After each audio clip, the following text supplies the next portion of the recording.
Hello everyone, welcome to Sprint UPSC. We are discussing class 11th NCERT Indian Constitution at Work and we are on chapter 6 Judiciary. तो हम judiciary में पढ़ रहे हैं. हमने actually last session में पढ़ा था कि इंडिपेंडेंस ऑफ जुडिशरी कितना ज़्यादा ज़रूरी है. हमने अपॉइंटमेंट्स के और रिमूवल के बारे में बात की थी जजेस की. नाउ हम डिस्कस करेंगे आज स्ट्रक्चर क्या होता है जुडिशरी का, प्रॉपर स्ट्रक्चर, वही high court, supreme court and so on. और जुडिक्शंस क्या है सुप्रीम कोर्ट की. बहुत से जुडिक्शन आपने देखने मिले होंगे, ओरिजिनल, रिट्स, एपेलेट, एडवाइजरी. ये सब हम आज सेशन में डिस्कस करेंगे. नेक्स्ट सेशन में हम डिस्कस कर लेंगे जुडिशियल एक्टिविज्म और नेक्स्ट आने वाले सेशंस में हम पढ़ लेंगे judicial activism, judiciary and rights, judiciary and parliament. तो चलिए स्टार्ट करते हैं. अभी स्ट्रक्चर पढ़ते हैं थोड़ा जुडिशरी का. सो देखो हमारे यहाँ संविधान में हमारे पास एक सिंगल इंटीग्रेटेड सिस्टम है, ये आपको याद रखना है. इसका मतलब क्या हो गया, इसका मतलब ये हो गया हमारे यहाँ देखो जो स्टेट्स हैं, जो कि फेडरल यूनिट्स हैं, तो हमारे यहाँ जो स्टेट्स हैं इनके पास अलग लॉज, अलग अलग कोर्ट्स नहीं है, है ना. सिंगल सिस्टम ही है. Judiciary is unique, judiciary is single. तो इससे क्या इंश्योर होता है, अगर आपने फीचर्स पढ़े होंगे हमारे कॉन्स्टिट्यूशन के, तो उसमें यूनिटरी फीचर्स का एक एग्जाम्पल है जुडिशरी, इंटीग्रेटेड जुडिशरी. तो बहुत सी जो कंट्रीज़, फेडरल कंट्रीज़ हैं, वहाँ पे क्या होता है, वहाँ पे सेपरेट कोर्ट्स होते हैं स्टेट्स के, बट हमारे यहाँ वो नहीं है. हमारे इंटीग्रेटेड जुडिशरी है, थोड़ा पिरामिडल शेप है इसका, यानी कि हाई अथॉरिटी पे रहेगा हमारा सुप्रीम कोर्ट, फिर होंगे हाई कोर्ट्स और उसके नीचे होंगे सबॉर्डिनेट्स कोर्ट्स, डिस्ट्रिक्ट कोर्ट्स समझ लीजिए लोअर लेवल पे, है ना. तो ये जो लोअर कोर्ट्स होते हैं वो हाई कोर्ट के सुपरिंटेंडेंट्स पे आते हैं. ये थोड़ा आपको इस तरह से समझ में आएगा. देखिए सुप्रीम कोर्ट है, इसके सारे डिसीजंस बाइंडिंग होंगे सारे कोर्ट्स पे, चाहे वो हाई कोर्ट हो, डिस्ट्रिक्ट कोर्ट हो, सबॉर्डिनेट कोर्ट हो. ये क्या कर सकता है, ये ट्रांसफर कर सकता है जजेस को हाई कोर्ट के, फिर ये रिमूव करता है केसेस एक कोर्ट से दूसरे केस पे, कोर्ट पे, या फिर अपने पास कोई केस ले लेगा, ट्रांसफर कर सकता है केसेस को हाई कोर्ट के, राइट. अब हाई कोर्ट के पास क्या पावर है, हाई कोर्ट क्या कर सकता है, हाई कोर्ट अपील सुन सकता है लोअर कोर्ट्स की, रिट्स इशू कर सकता है. रिट्स तो हमने पढ़े ही थे, रिट्स हमने कब पढ़े थे, रिट्स हमने पढ़े थे फंडामेंटल राइट्स जब पढ़ रहे थे, राइट. और क्या कर सकता है, स्टेट में के जुरिडिक्शन में जो भी केसेस आएंगे वो हियर कर सकता है.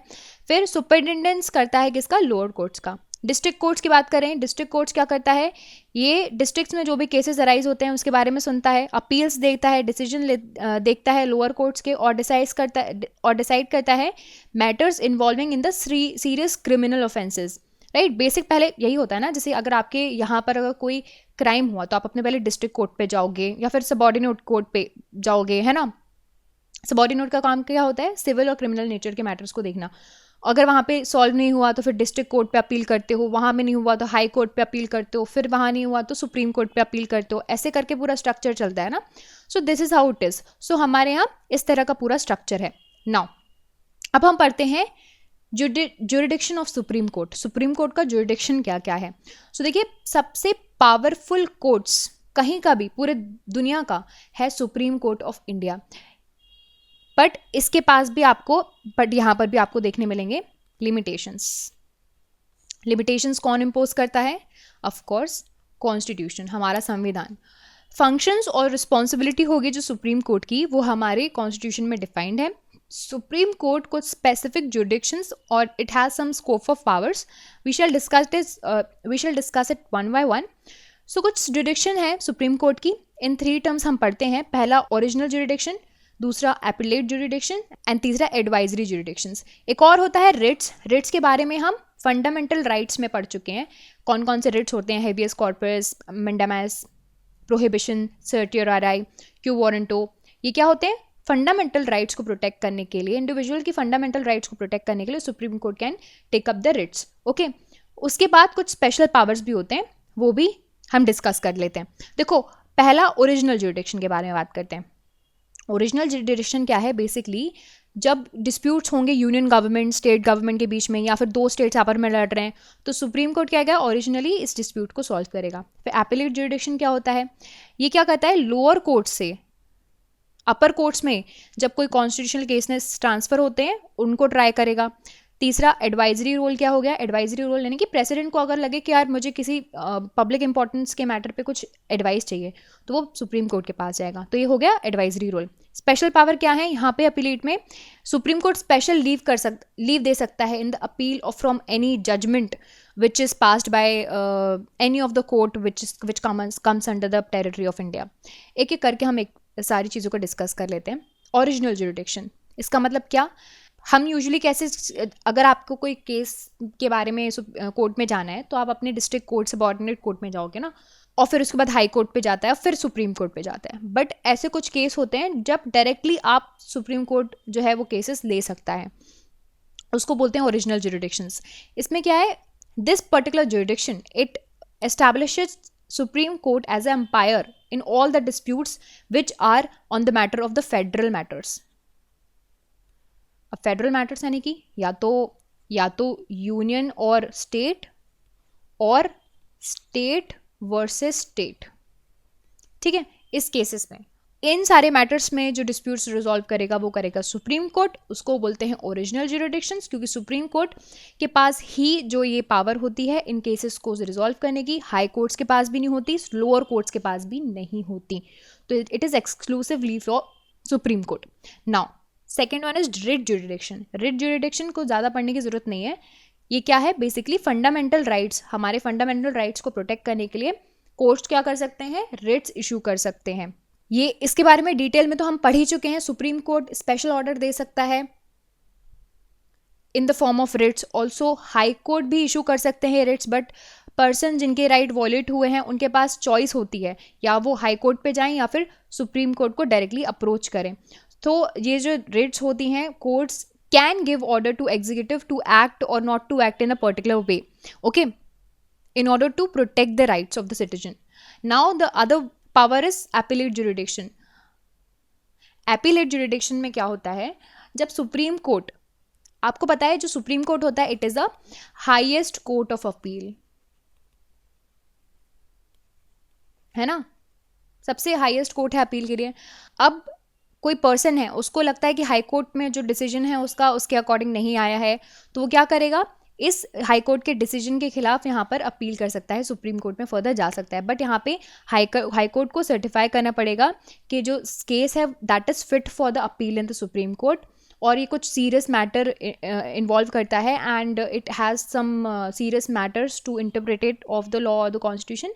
और ऑल्सो जो क्रिमिनल केसेस होते हैं, ठीक है, अगर लोअर कोर्ट ने किसी पर्सन को डेथ सेंटेंस दे दिया तो ये जो चीज़ है फिर वो हाई कोर्ट में जाएगी और सुप्रीम कोर्ट में जाएगी, है ना। हमने बहुत से केसेस देखे हैं जो यूजुअली होते हैं डेथ सेंटेंसेस के केसेस में, यूजुअली लोगों के पास ये अपील होती है ना सुप्रीम कोर्ट तक जाने की, तो वो तो करते ही हैं। और ऑफकोर्स सुप्रीम कोर्ट के पास ये पावर है डिसाइड करने का कि वो अपील को एडमिट करना चाहते हैं या नहीं करना चाहते हैं, even when appeal is not allowed by the high courts. So appellate jurisdiction का मतलब सुप्रीम कोर्ट रिकंसिडर करेगा केसेस को, लीगल इश्यूज को जो भी इन्वॉल्व हुए होंगे लोअर कोर्ट्स में। और इन केस कोर्ट्स को लगता है कि जो लॉज हैं एंड कॉन्स्टिट्यूशंस हैं उनके डिफरेंट मीनिंग हो सकते हैं और लोअर कोर्ट में उसको डिफरेंट पर्सपेक्टिव से लिया गया है, तो सुप्रीम कोर्ट रूलिंग भी चेंज कर सकता है, नई इंटरप्रिटेशंस भी दे सकता है जो भी उनने प्रोविजंस निकाले उसमें। सो हाई कोर्ट के पास भी पावर है अपीलेट ज्यूरिडिक्शंस का, बट किसके केस में, उससे जो लोअर केसेस हैं, लोअर कोर्ट्स हैं उनके केसेस में। Now what is the next is the advisory jurisdiction. अब एडवाइजरी ज्यूरिडिक्शन में क्या होता है, जैसे कि मैंने बताया नाम है ना इसका एडवाइजरी, तो ये क्या रोल प्ले करेगा, एडवाइजेस का रोल प्ले करेगा। मतलब सुप्रीम कोर्ट के पास एडवाइजरी ज्यूरिडिक्शन है, मतलब अगर प्रेसिडेंट को कोई एक पब्लिक मैटर है उसके केसेस में कुछ सुप्रीम कोर्ट की लीगल एडवाइस चाहिए पब्लिक इंपॉर्टेंस के केस में, या फिर उसको किसी चीज़ को कॉन्स्टिट्यूशन के इंटरप्रिटेशंस चाहिए, तो वो सुप्रीम कोर्ट से एडवाइस सीख कर सकता है।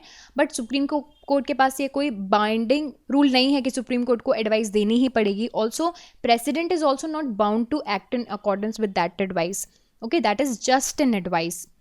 अभी यहाँ पे इस जो पावर है ना सुप्रीम कोर्ट की, ये दो तरीके से यूज़ करता है। पहले ये तो गवर्नमेंट, देखो प्रेसिडेंट का नाम सिर्फ प्रेसिडेंट है, ओके, मतलब प्रेसिडेंट के पीछे काम करता है council of ministers and prime minister, तो वही पूछते हैं प्रेसिडेंट को कि सुप्रीम कोर्ट से आपको ये एडवाइसेस लेनी है। तो पहली बात क्या होगी कि गवर्नमेंट क्या करेगी, लीगल ओपिनियन ले सकती है सुप्रीम कोर्ट से किसी मैटर पे। अगर कोई डिसीजन लेना है, अगर गवर्नमेंट को कन्फ्यूजन है कि भाई लिटिगेशंस बाद में ना आ जाएं हमारे ऊपर, या फिर लोग क्रिटिसाइज़ ना करने लग जाएं, तो पहले लीगल ओपिनियन ले सकता है। सेकंड, इस एडवाइसेस के in the light of these advices government suitable changes कर सकते हैं, अपने लेजिस्लेशन चेंज कर सकते हैं, अपने एक्शंस चेंज कर सकते हैं। आर्टिकल 137 क्या कहता है, supreme court shall have the power to review any judgment, pronounce और order made by it. Also, Article 144 says all authorities, civil, judicial, in the territory of India shall act in the aid of the supreme court. तो आपको अब यहाँ से पता चलेगा कि कैसे सुप्रीम कोर्ट की ये पावर्स हैं वो ड्राइव होती हैं।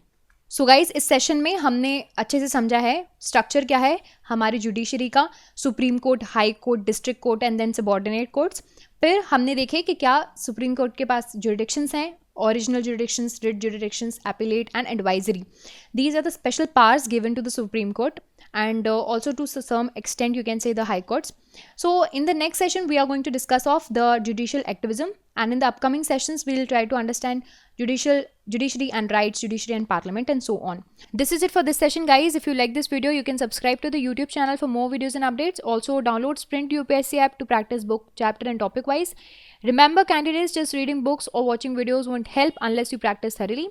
Identify your mistakes and work to improve your performance, and Sprint UPSC is the perfect app to do all of this. अगर आपको ये वीडियो पसंद आया हो तो हमारे YouTube चैनल को सब्सक्राइब कीजिए और वीडियोस एंड अपडेट्स के लिए, साथ ही साथ डाउनलोड कीजिए स्प्रिंट यूपीएससी ऐप। यहाँ पर आप अपनी books, chapter and topic wise practice कर सकते हैं। देखिए, सिर्फ बुक पढ़ने से या वीडियोस देखने से मदद नहीं मिलेगी जब तक आप अच्छे से प्रैक्टिस नहीं करेंगे। सो अपनी मिस्टेक्स को जानिए एंड परफॉर्मेंस को इम्प्रूव कीजिए। स्प्रिंट यूपीएससी इसके लिए परफेक्ट ऐप है। Thank you and I will see you in the next video.